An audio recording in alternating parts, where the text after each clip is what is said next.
This is Kanzenshuu, the podcast, episode 332 for the week of April 28th, 2013.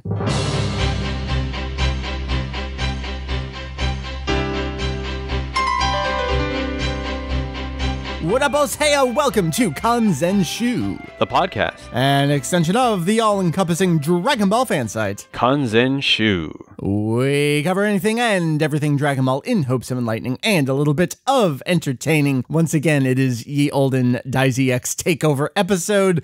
Two of us here. My name is Mike, VegettoEX, and joining me, the other half of one half of the site. Half of the half, you are the other quarter. Julian, what up, dude? Yeah, I'm pretty good. It's Golden Week vacation, but with the way the holidays are arranged this year, I've got to work for a couple of days in the middle. Oh, do you? Yeah, but I do have Monday off, so... Oh, nice, okay.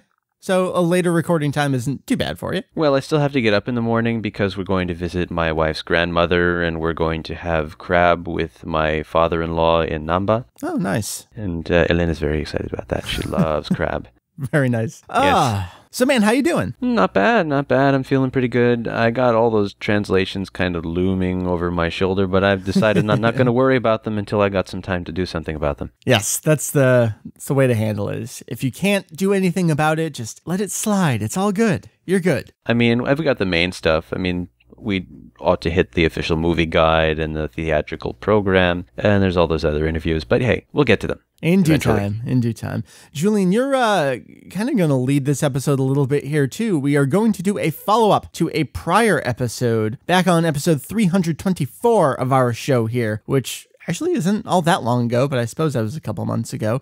You headed off to try out for a show called Hoko Tate. That's right. You didn't make it. I didn't make it into the group of people in the quiz itself. No, but I'll say that. You did make it onto the show, and we're going to cover the show in a more official review capacity here. We're gonna, I mean, can you just break down the episode if you had to give one or two sentences? What is this show, and why are we very excited to cover it? So Hoko Tate is a show where you pit two sides who claim to be the very best and unbeatable against each other and see which one gives. So in this case, it was Dragon Ball fans, a group of 4 of them, against people who worked professionally on the Dragon Ball series. Very cool, very cool. So what we'll do in our topic portion of the show is we'll cover who was actually on the show, who were the 4 contestants, and who were the 4 production experts, and we'll actually go through all the questions, and we're not going to give you the answers, but we'll kind of steer you all back, and it's one of this honor system things where as we're going through the show,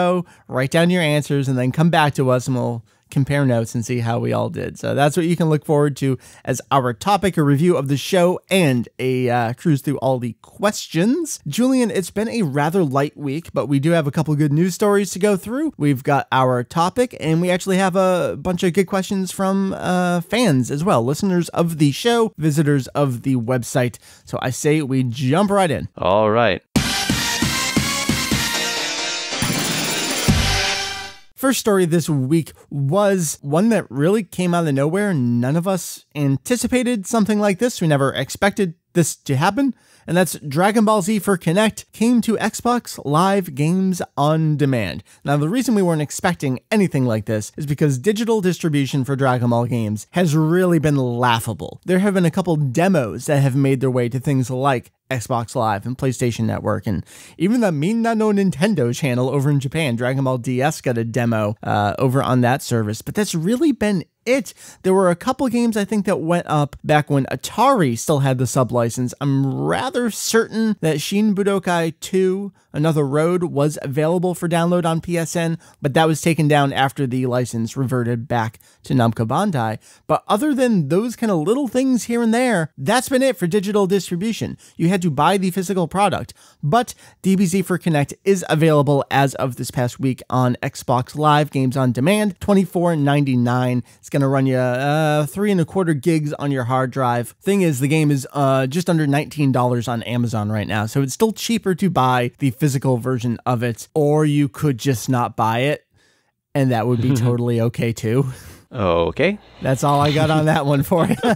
Like, there's a thing. Next story, Julian, keep us going. Okay. Well, Apart from that, we also have the Z Warriors Gather starter decks for the Miracle Battle Card Das series of, sort of this collectible card game in Japan. Yeah, we actually had a couple questions on the forum this past week. What's the difference between the Data Cardass series and then Dragon Ball Heroes? And like you just said, collectible card game versus video arcade game. That's pretty much the distinction there. Yes. It's still a collectible card game, Dragon Ball Heroes, but Heroes sure. requires the actual arcade unit in order to play properly. Right. And Miracle Battle Card Das, for one thing, it uses the Kai branding for the Dragon Ball. It uses multiple jump series, including One Piece and I think Toriko and a couple of others. And it's a traditional tabletop game. You have your mana, which is jump power, and I don't play it, but I've seen kids playing it and they seem pretty interested in it. So what's this starter deck? This ties in with the previous Miracle of God booster expansion thing? Yes, this is a starter deck, and it's got a lot of cards from the Miracle of God booster pack that came out recently in conjunction with the new film Battle of Gods. So it's got a number of movie villains, including Broly, Hirudegarn, Slug, Kula, Merge 13, Tullus, and Beerus. But these are not, in fact, included in the deck itself. The deck itself is composed of more traditional heroic-type characters and has a selection of regular cards and some rarer ones. And it'll set you back 1260 yen if you want to get it, if you have somebody to play against. And it actually came out back on the 12th of April, but I didn't find out about it until I looked in V-Jump. I know. These kind of things fly under the radar sometimes. Yeah. So the cards themselves, so there will be 40, and you'll get 10 jump power as well, and a play sheet, as well as a rule sheet. Can you basically pick this up and kind of get going from here, or do you need some other stuff, or do we not even really know because we're too old? Well, need somebody to play against. Well, I understand that part. But yeah, I'd assume that you can just sort of pick it up and go, although you're probably not that powerful if you've just got the starter deck. Yeah, you want some older cards too. All right, let's move on then. This is sort of a news story, but sort of not a news story, and it's one of those, we got more information on the Chogashu, which is the new Super Illustration Collection, except the information is stuff we already knew, and like I said, a combination of wrong information. Julian, what is wrong about what they're saying? Okay, so what's not wrong, first, is that, well, what we already knew is that it's going to have over 400 illustrations from the start of serialization, so not 1985, like they had been saying previously, which was also wrong, up to now, and a special interview with original author Akira Toriyama, although we don't know whether it's a new interview or just his interview from Kanzenshuu Volume 1 repackaged, and a special poster. But funny thing is, both Weekly Jump from last week and V-Jump both assert that this is the first ever Dragon Ball illustration collection. No. Not true. It's not even the first one branded as an illustration collection, because Kanzenshuu Volume 1 was complete illustrations. Right. With our English word, illustrations. Yes. And even apart from that, there's back in 1991? 1990. I don't remember which anymore. I think it was 1990, probably. Am I right? Well, I don't know. What are you asking about? Oh, there's the Akira Toriyama The World. Oh, The World. books. Yeah, sure. Yeah, it was thereabouts. 1990. 1991, sure. Yes, which is not exclusively Dragon Ball. It's got Dr. Slump and a couple of other works of his in there, but that's also an illustration collection that has a lot of Dragon Ball in it. So this is by no means the first Dragon Ball illustration collection. And then even beyond that, just more recently, back in 2010, we had The Golden Warrior, which sure wasn't Toriyama specific, but it was an illustration artwork collection of Dragon Ball. So really any way you want to define it, whether it's Toriyama only or Toriyama only plus other series or just extra Dragon Ball illustrations, we've had it before. So it's not the first. It's really weird that they said that. That seems like very basic oversight. Well, I have to assume that the intended audience of the magazine probably doesn't know any better, but still. Yeah, but why even bother saying it? Just like the biggest and the best ever. Saikyo no illustration correction. Come on. Take that up with editor Ioku. All right, you know what? We'll send Greg off to bust some heads over there. Okay. He's the only one we got. He's got to go do it for us. All right, Let's move on then. Let's talk about Dragon Ball Heroes. We were hinting at it earlier. Julian, we've had a few updates this year. Galaxy Mission 6, I think, dropped back in January-ish. That sounds about right. And then Galaxy Mission 7 was maybe 1 or 2 months ago. We're gearing up for Galaxy Mission 8 now. Yeah, already. And it was previewed in this month's issue of V-Jump, which is actually the June 2013 issue. You know how that works. Right. But we get lots of villains and characters from the movies. Yeah, a lot that we're like, hey, why hasn't this character ever shown up yet? They kind of jumped around with movies early on. Yeah, I mean, I think we had, who did we have? Janemba and some other characters. Yeah. But yeah, a lot of the early movies and some very iconic movie villains had yet to make an appearance. But we find the single-player mission for Galaxy Mission 8 has Garlic Jr. Hooray! as the main boss. I'm so excited. Yay, Mike. We get to go to Garlic Castle. Yes, and meanwhile, there are other movie boss characters who will enter the fray and stand in your way, such as Hirudegarn and Broly and Kula and Tullus and Slug and Beerus. Of course. I mean, he's been in there for 2 Galaxy missions now in different capacities, but... I mean, yeah, never mind that after him, Garlic Jr. is... Yeah, right? Yeah. Well, whatever. So, Julian, this is dropping May 18th, and no signs of slowing down. No, I mean, this seems to be really popular with the kids. It's always occupied when I go see it at the video arcade area of the Eon Mall near my house. So, yeah. You know, let's actually jump back a little bit while we're talking about V-Jump. I don't think we hit this last week, but Victory Mission Chapter 8 was in this issue of V-Jump as well. The fight is wrapped up, so what's kind of going on in this chapter? Well, it's sort of a aftermath sort of thing. So Beat has lost and Froze has won, but we find that Froze has a secret.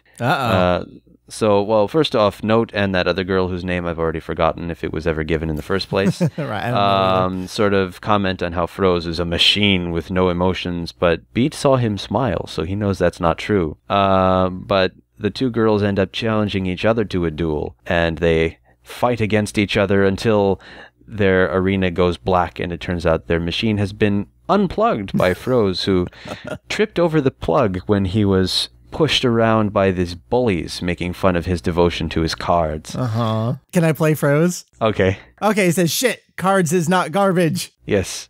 And then the bullies make fun of him, and the lead bully has this rare Beerus card which makes all other cards worthless to him.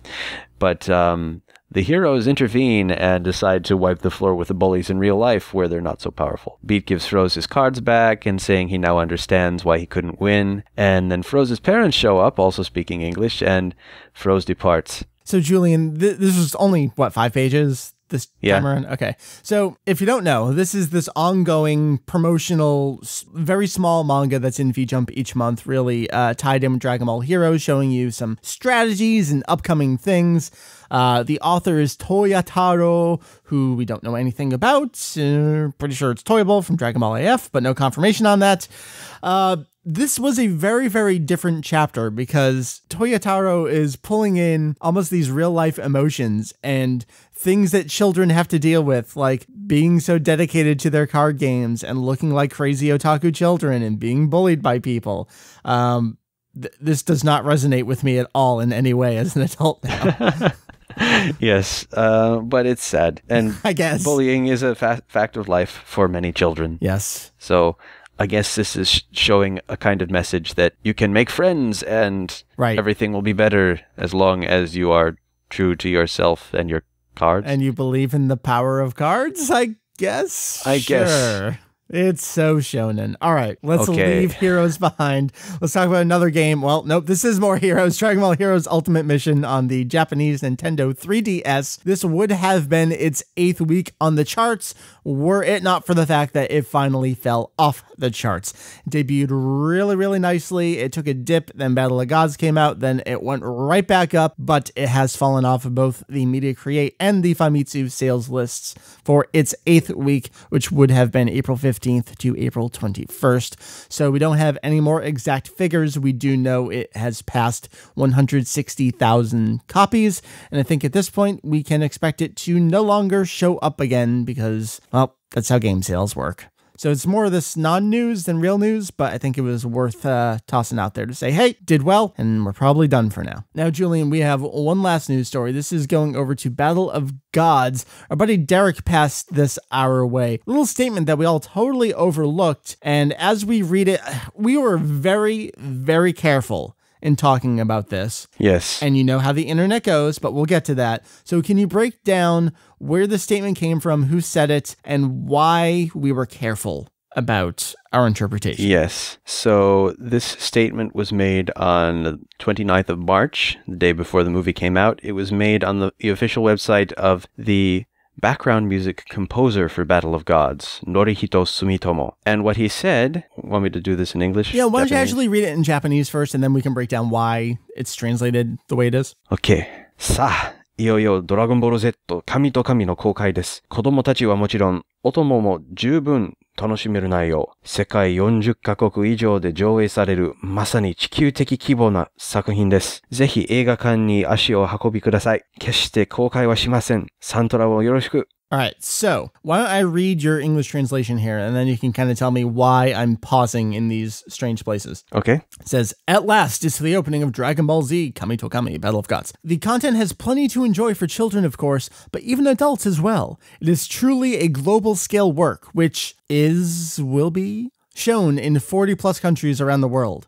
By all means, please get yourselves out to the theater. You definitely won't regret it. Please check out the soundtrack too. Now, Julian, it's that which is or will be shown. What's going on in there? Well, Japanese does not have a set distinction exactly between the present indicative and the future, so it could go either way. Okay, so he's saying it is going to be shown in 40 plus countries or will be shown. Even still, okay, that makes sense. That sounds like you're telling me Battle of Gods is going to be aired or shown or displayed internationally. That's the thing, because it's very strange. It doesn't use like a present progressive thing, like it's the series that's aired in over 40 countries, which we've heard a lot of the promotional language. Right. I mean, a lot of people even responded and said, hey, you go back to some of these early teasers and trailers, that's the wording from there. It's that Dragon Ball is this global franchise from over 40 countries. And at the same time, there's also this thing where he specifically uses the word joe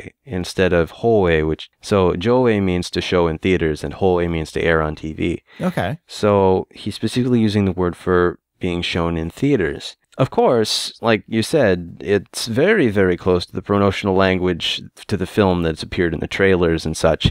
So it makes you wonder, is he just simply really, really botching what should be an easy promo thing? Or is he trying to tell us something? Well, we don't know. But we were very careful about putting in those qualifiers. But the way the internet goes, naturally, everybody took that quote from us and said, it's going to it's going to be shown in over 40 countries. Right. He said so.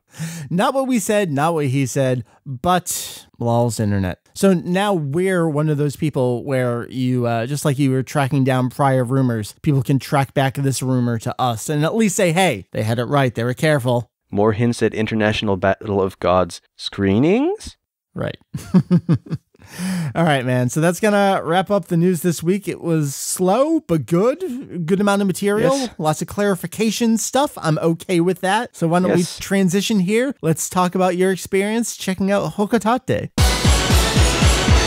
So you actually had a nice opportunity to travel back up to see the screening, even though you were not a final contestant. So we know what the premise of the show is. We've got these super fans pitted against super editorial production staff. It's wonderful. We had a 4-on-4 here. Why don't we start with breaking down who the 8 people are? I think this is a wonderful introduction to the show here because it really shows the breadth of knowledge over there. Yes, it was pretty incredible. And actually, the funny thing is that there were actually a couple of questions cut that were even harder than the ones that they included in the program. Oh, really? Yes. Were they kind of too fanboy-y for public consumption, you think? I think so, and I think in the interest of time, because they really cut it down to the point where I thought that was kind of a shame. Yeah. All right, well, we'll start with the people. Kicking it off here, happy to say, friend of the site. Yes, so Picking Duck, he was profiled. I'm not really sure he'd want us repeating his name, although it was right there. It is right there. The TV show. But yes, he lives in Osaka Prefecture. He has an entire house devoted to his collection. And the funny thing is, as they were going through the house and showing everything, one of the comments from the Peanut Gallery, I think it was an AKB48 member, who said, "Wow, he has that whole house for his collection and he's not even married." And I thought... I heard that, yeah. She's needling him, and I think, yeah, well, at least he's not an idol otaku. Yeah, I know, right? Come on. He's not that pathetic. There's always a lower place to go, and AKB is that lower place. Yes. All right, so that was a great showcase. We got to see his bookshelves and everything. You've actually been to his house, right? Yeah, it's pretty cool. I mean, he apologized for things being out of place, but he's very organized, and you can just see everything on the shelves. It was incredible.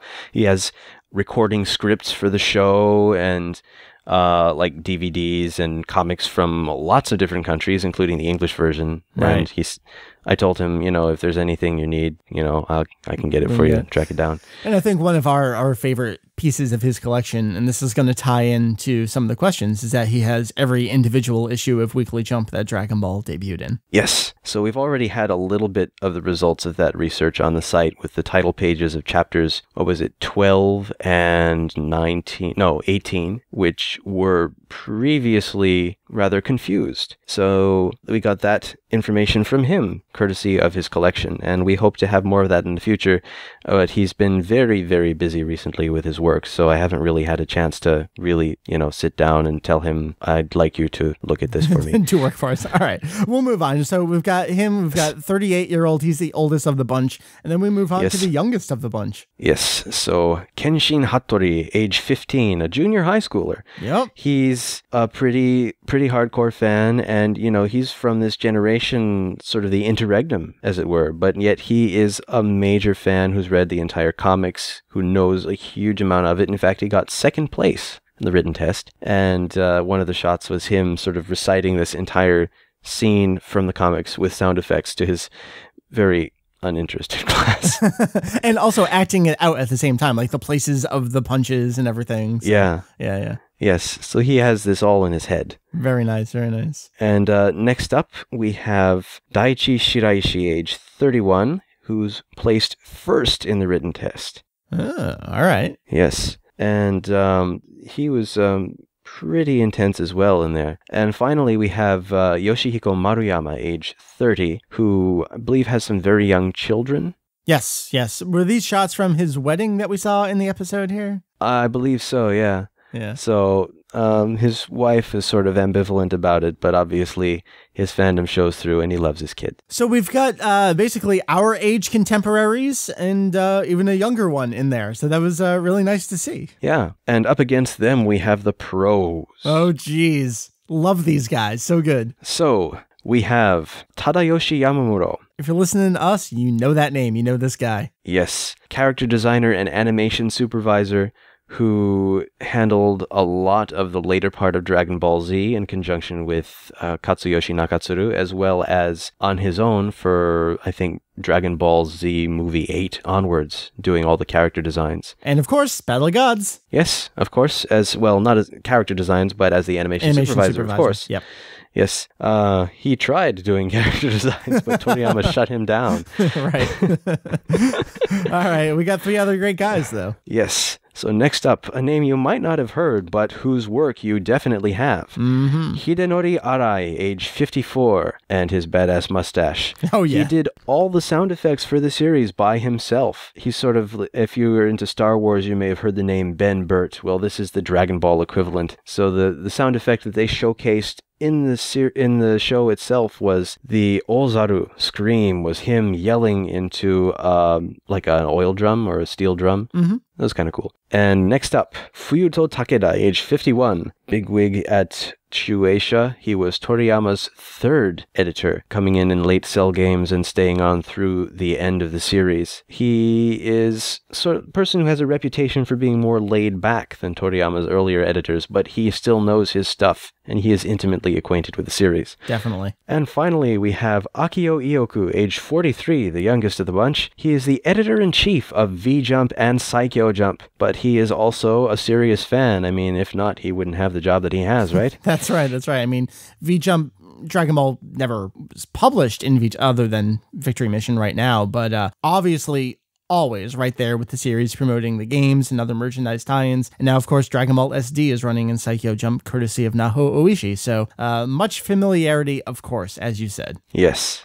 Now, Julian, I have to ask you, all right, we've got these 4 fans, we've got these 4 production experts. What is the goal here? What is up for grabs other than just the title of awesomeness? So it's sort of the glory of seeing who will give and who will be the victor. And I'm not really sure what the prize was. I think there's money involved. Okay. I know for the One Piece ones, Greg got a very nice illustration from One Piece author Eiichiro Oda, but I'm not sure if Toriyama's up for that sort of thing. Right. Well, there was a piece of artwork and a message from Toriyama that was displayed. Yes, that's very true. So there was an illustration of Goku with a spear and a shield, which is Hoko Tate. And his message was that it had been so long that these guys probably have forgotten most of it by now. So it'll be an easy victory, basically. So good luck. That's what we expected from him. All right. So what we're going to do here is we're going to run through the questions that were presented on the show itself. But then afterward, maybe Julian, if you remember any others, we can kind of toss some things into the mix here. But like I said earlier, we're not going to give you the answers right here. We want you to think about it, digest the questions, reflect, do not refer to anything. This is total honor system here. And then along with the episode, we'll link the forum thread. We will provide all the answers as they were given. So Julian, why don't I act as the fans to the pros, and then we can kind of flip roles here. This is a really interesting question, and maybe we can describe why it's interesting. The first question was, who was the opponent in the fight where Goku launched a Kamehameha with his left hand on top and his right hand on the bottom? This is a serious question here because you picture that move always right hand on top. So there was one instance where no, that was actually flipped. Yes. And should I give any kind of hints? What do you think? Maybe we shouldn't. Maybe we shouldn't. Oh, okay. We'll just let it be. All right. Maybe that's enough of a hint. Why would it have been different? Something like that. So we'll let it be. Let's move on. All right. So question from the pros to the fans. Number 1. Name all the champions of the Tenkaichi Budokai given in the comics. All right, so we're not going to give you any hints here other than you need to think about additional statements given in the series. We see certain Budokai, we don't see all of them. That's all we're going to give you. Let's move on. The next question from the fans to the pros. I thought this one was kind of easy. What is the special technique Goku showed off only in the anime and only once? Think about that. Anime only technique that Goku used only once. I thought it was easy, but maybe you don't know. So Julian. Yes. So question from the pros to the fans, number 2. Give the contents of the 8th wish granted in the series and which planet it was granted on. Oh, I like that. It wasn't just what is the wish, but it's also where was it granted. Now, we're not going to give you any hints on this. You'll probably end up doing what the fans on the show did, which was, all right, give us pen and paper. We're going to just start counting and writing things out. My favorite part of this was at the end. Not only did they answer the question, but when they turned it around, it was all 22. Yes, it was all the wishes in the series. Like, we got it. We're not messing around here. Good stuff. Okay, the next question from the fans to the pros. And this is what I was talking about earlier with You Need Weekly Jump here. What was the mistake in the chapter serialized in Jump from 1993, issue 27? So it's not even what kind of mistake, it's just this issue of Jump, and you don't even know what chapter that would be. What was the mistake? So for this, you kind of have to almost work backward and say, all right, it was 1993. So where about in the series would that be? What kind of mistake could there be? And there's pretty much no way for you to know this without being there as a part of the Japanese Weekly Jump. So we're not going to give you the answer, but pretty much you're not going to know this. Yes, but we will say it does have to do with Toriyama being forgetful. Yes, as many mistakes come from. All right, moving on. Okay, question from the pros to the fans. Number 3. What technique belonging to whom does this sound belong to?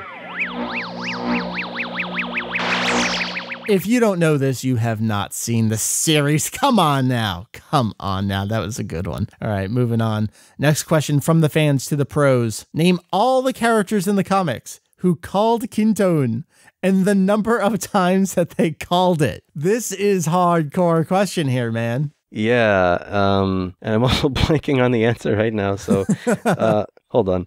No, it's all right. We don't need the answer right now. We'll link it. We'll link it later. But I almost feel like this is unfair. Yeah. That is pretty rough. All right, so we got a couple more here, and the fact that we only have a couple more here probably tells you something. So this is a tricky one. On one cover illustration of the tankobon, there is a vehicle on which a dragon holding a Dragon Ball is drawn. What volume is it?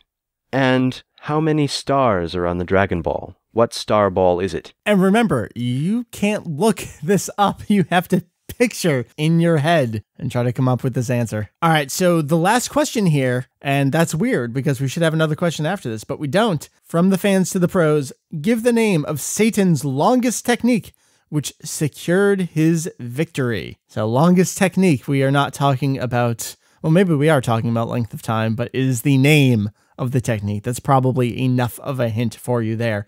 Now, Julian, there should be one more question here from the pros to the fans, but we do not have that question. Why is that? Well, this is the question that secured the fans' victory because Ioku left out one of the words.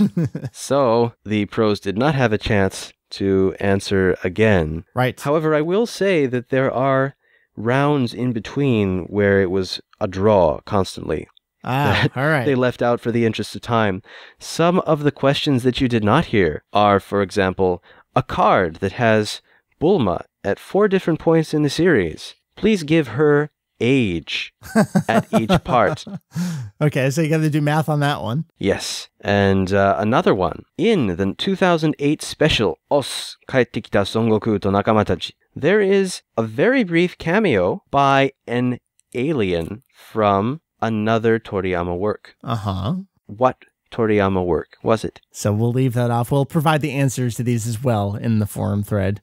That means we have to do math as well. Well, do you even remember the points of time for Bulma on the card? Not really. Okay, one of them was at the Pilaf thing. Another one was I think when Trunks came to Earth. Right. All right. So we can't answer that. Kay might remember. So that was wonderful. Now, Julian, you obviously didn't get to partake in it, but we'll let you do some criticism here. How do you think the fans did, and how do you think the experts did? I think the fans were absolutely astounding, and the sheer level of dedication. I felt like they really deserved to be there. Of course, I wanted to be in the quiz, but I think they showed that they had earned their spots. I also think, it was just incredible the way that they really took their time thinking about the questions and writing things out, and that really doesn't come across in the program itself just because everything is cut down so much, especially Hattori-kun, the youngest of the bunch, writing out and drawing out the illustrations from the tankobon. Oh, really? To try and figure out which one it was. Yeah. Yeah, because we didn't see anything like that. The extent of writing we saw, like I said earlier, was the 22 wishes. Well, how about the pros? What did you think the editors and the staff did? I thought they were really knowledgeable, and they really showed that they had their status secured, and that they, I don't know, I'm searching for the right words, but they knew their stuff. Yeah, it definitely did. And the ones that they got flipped up on were, I mean, how do you even answer that? How many times was Kintoon called by each person? Fuck if I know. Come on. Right. Those are kind of, I don't know. Obviously, they're really to test their knowledge, but at times I thought it would have been more interesting to see like the sort of hidden things that I had really focused on. Yeah. Like how many times is Toriyama drawn within an actual panel of the manga as a character rather than, just making an announcement. Within a panel. Okay. So that's an interesting little addition to the question there. As far as I know, there's 3, but one of them is very obscure and hard to make out if you don't have the Kanzenban. Right. And there's like 2 more with him just making announcements like in the final chapter and the chapter before that. Anyway. So how about the episode as a whole? Was it a great experience checking it out? Did it kind of rekindle your, yes, as fans, we're all great and it's so wonderful that we can come together? It seemed that way from watching the episode. Yeah, definitely. I mean, the episode as broadcast was cut down way too much, and they tried to cram too many other things into it that were not Dragon Ball. I mean, obviously, as a fan, I'm biased. But the recording itself, it was really an experience. I mean, I saw Gyarmat Bogdan wearing a Boo hat standing up in the crowd. I saw the director of Battle of Gods, Masahiro Hosoda, watching. He wasn't pointed out at all in the episode itself, but he was there, and I spoke to him briefly while I was still able to say words. Right. And I got my picture taken with him, so that was pretty cool. Fair enough. You both look wonderfully awkward in that photo, by the way. Oh, yes. Well, my natural state is awkward, so that's a par for the course. No, he's about 200 times more awkward than you are in that photo. Who is this foreigner? Yeah. Anyway, go on. Basically. I wanted to talk to the other pros, but they were all pretty busy. I got Ioku to sort of pose for a picture, but I wasn't in it. But they all kind of had stuff to do, obviously. Sure. So they were off and gone. But Kei actually took aside Hidenori Arai for a little bit and talked to him about the series and about Battle of Gods and the Boo arc of Kai. And I guess I might as well go ahead and say he's the one who said, well, you know, people aren't really supposed to know about that yet. Right. Which has also been in the, let's say, quote unquote, news this last week, but there's really nothing for us to cover from our perspective, but we are hoping to be able to do so soon. So stay tuned for more about that. But yeah, it was a really cool experience. The people, Peking Duck had to go to work, so he was off and gone. Right. But the other members of the Oendan thing that I was part of and I had some dinner together, and we're all still sort of corresponding online, and a few of the members of the quiz itself have also joined us in our little group, so it's pretty cool.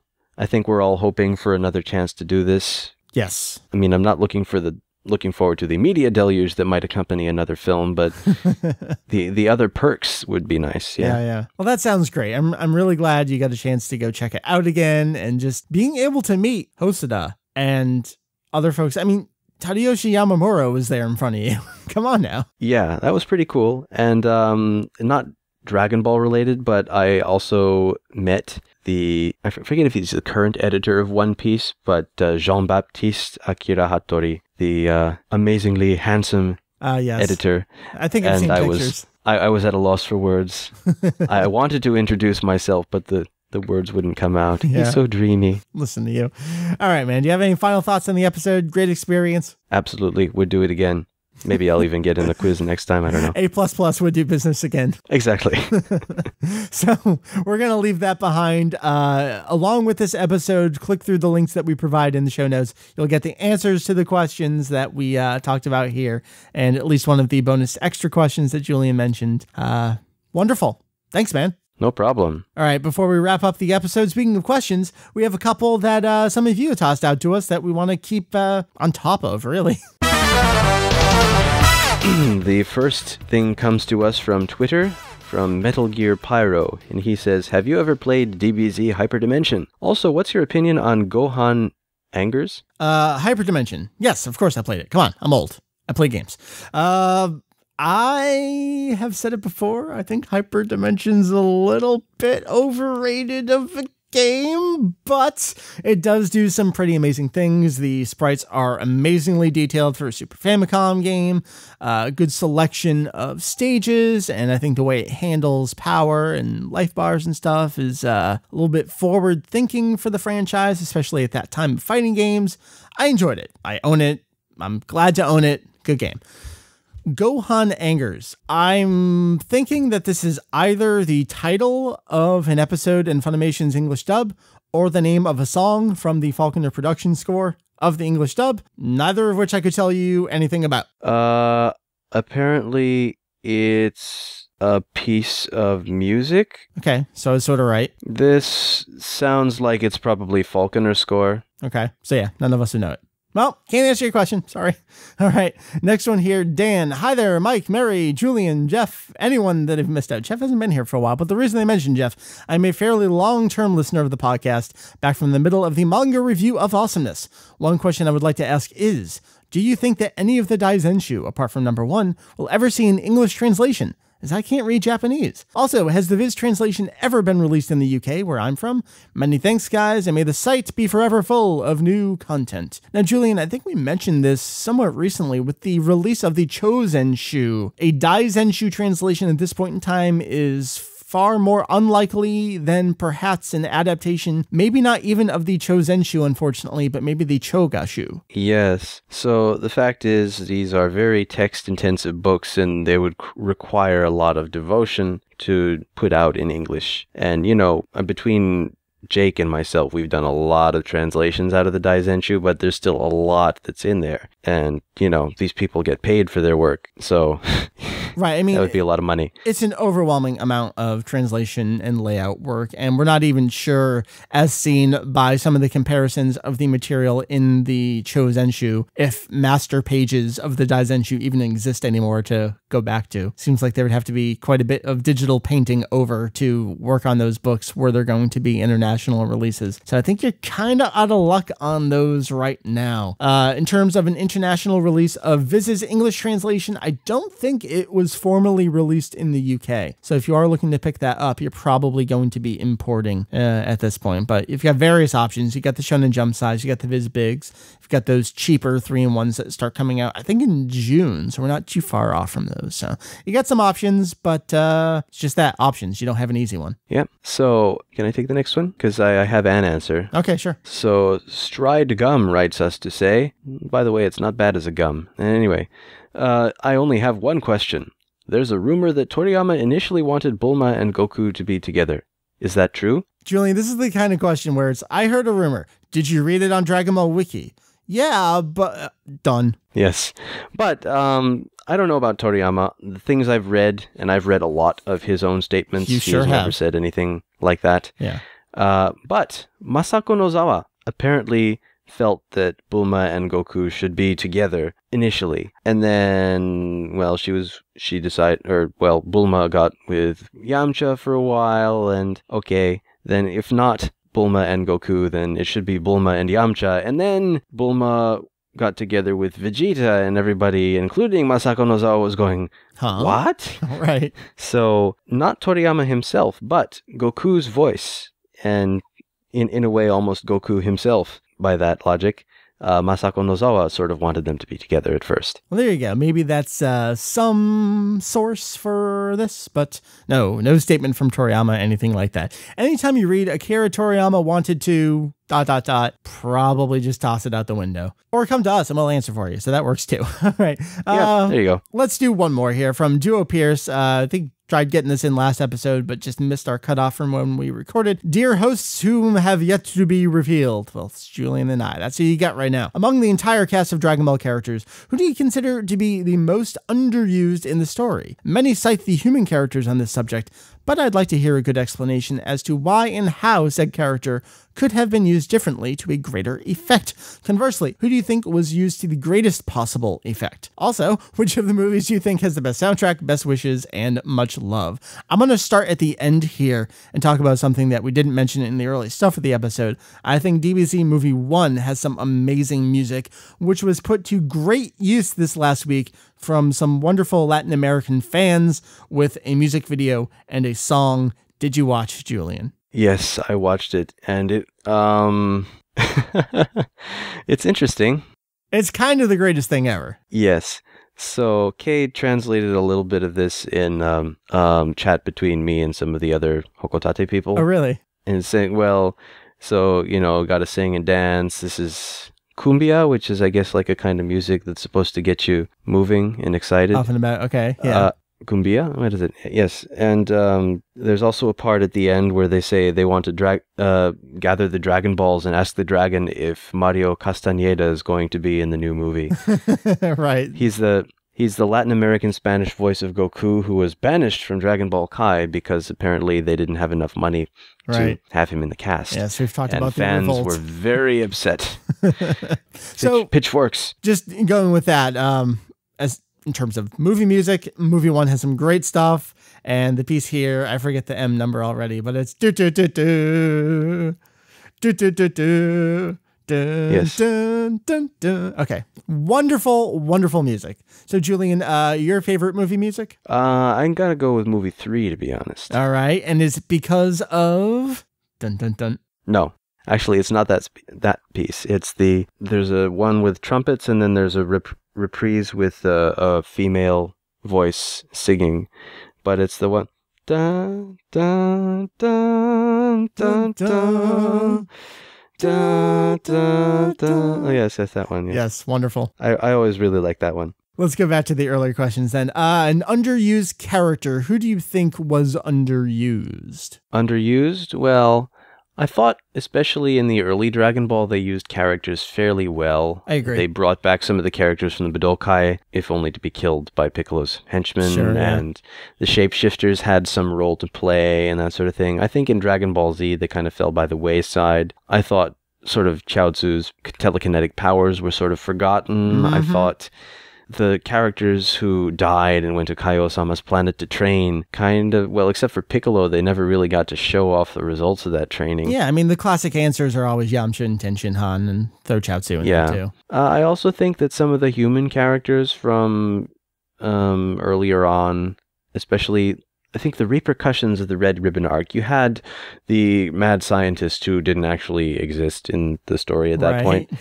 but they could have played, well, Toriyama could have played up on the whole idea of the Red Ribbon being this paramilitary organization with a very wide reach, and having, you know, people coming out of the woodwork who were either a remnant or perhaps even those who had a score to settle with the Red Ribbon or something like that, but I don't know, with the remnants, right? You know, going after someone like number 18 or something. I don't know. It's not Toriyama's style, but in that respect, and not maybe a character specifically, but as an organization, I thought the Red Ribbon, apart from the Cell arc, could have been, I don't know, examined a little better. I thought, in terms of the best used character, probably Mr. Satan. Yes. His role in the series and the kind of person that he is really expanded upon and sort of gone through. He starts out as this joke character, but they really examine, well, what does it mean where he is this, you know, serious martial artist who happens to be a big showboat and self-promoter who has been saddled with the reputation of having defeated Cell despite having done no such thing. And they really, I mean, Toriyama, obviously, he really works with that. Yeah. And I think it really shows how much of a favorite Toriyama sort of had him as, that he really examined his character in depth, even though he never really stops being a comedy relief character. Yeah. He is fairly well developed. So human by the end of the series. And I don't mean that in the pejorative, lulls the humans in Dragon Ball way. I mean, he's a truly multi-dimensional character by the end there. A couple points. Red Ribbon Army, I know, gets pulled into Dragon Ball Online, so there's some extra stuff there with the Red Ribbon Army if you're looking for some expansion of the story. And I totally agree with your Mr. Satan as the second part of that question. In terms of underused characters from me, I would have loved to have seen some more Upa and Bora. All we really get is some Genki Dama donation at the end of the series. Would have loved a trip back to them at some point just to see what's going on at the very least, but that's it. Yeah, I mean, at the end, it looks to be that Upa has a wife and maybe a child. Yeah, maybe some throw the kid into the junior division or something. I mean, bring him back. I'd love to see something like that. Yeah. But at least we got a little extra with them in Dragon Ball Movie 3, but it's just kind of the same story again there. Right. All right. There's my answer. There's our answers. So let's bring it to a close here. Julian, it was wonderful catching up with you, just you and I this week. Heath has a little one with a sinus infection. I'm actually fighting off a little thing in my throat right now. I'm kind of hoping I'm not going to have to take any more days off. I just took vacation. I don't want to have to take sick days after vacation. That would be dumb. Yes, that would be very sad. All right, why don't you tell the kids, where can they find Kanzenshuu? Yes, Kanzenshuu can be found on the internet, along with some maybe other stuff that you really ought not to be visiting on the internet, like, I don't know, sites that shall not be named and lots of YouTube videos. Just, you know, if something ever starts with, I heard it from something on YouTube, stop. Just stop right there. Just stop. Yes. Oh, anyway, we're on a website that's found at the URL www.kanzenshuu.com. That's kanzenshuu.com. We got that linked off that. We got the Twitter. We got the Facebook. We got the Google+. I don't know if Heath keeps updating the Google+, because I kind of stopped looking. I don't really know what's going on over there. Sorry. We got that. Yes. So let's wrap it up. For me, Mike VegettoEX, we got Julian over there. Of course, for our buddies Jake, Herms, and Hujio, Heath. all of our extended friends and family here at Kanzenshuu. This was episode 332. Be back at you next week for episode 333, heading into May of 2013. See you later, folks. Julian, wrap it up. All right. Thank you for tuning in to this week's edition of Kanzenshuu the podcast. Catch you next time.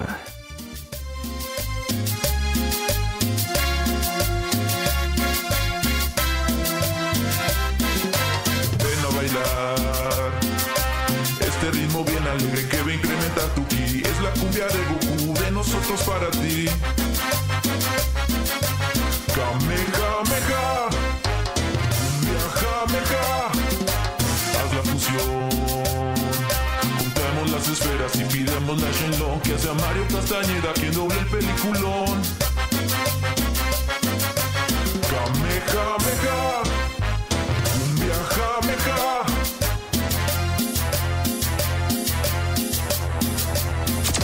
Cañada de la cumbia.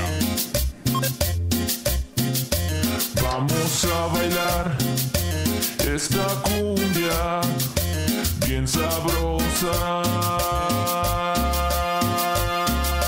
Macanco Sapo y el Kaioken y el Masenko.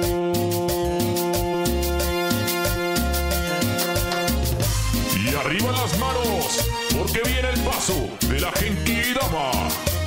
El que más baile, más energía manda. Cumbia.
Ya convirtió en chocolate a Pepe, morenito y sabroso.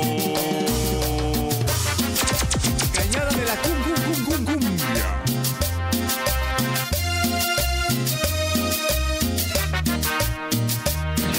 Oaxaca, México. ¡Uy, Kakaroto! ¡Eres un idiota! Será mejor que bailen todos ustedes, no quieren morir insectos. Bailar este ritmo bien alegre que va a incrementar tu ki. Es la cumbia de Goku, de nosotros para ti.